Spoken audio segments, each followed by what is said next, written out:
سلام و عرض ادب خدمت دوستای عزیزم. امیدوارم حالتون خوب باشه. مهندسین عزیز، یک آسانسور هیدرولیک که 7 طرق افتادیم و مشکلی که داده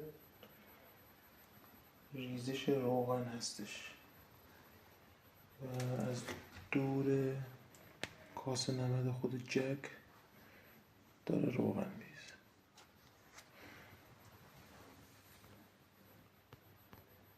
دور جک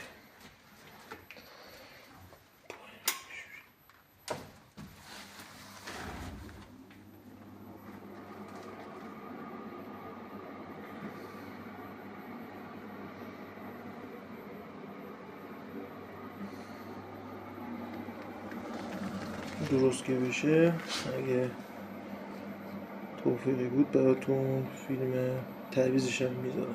خدا رو نگهدارتون.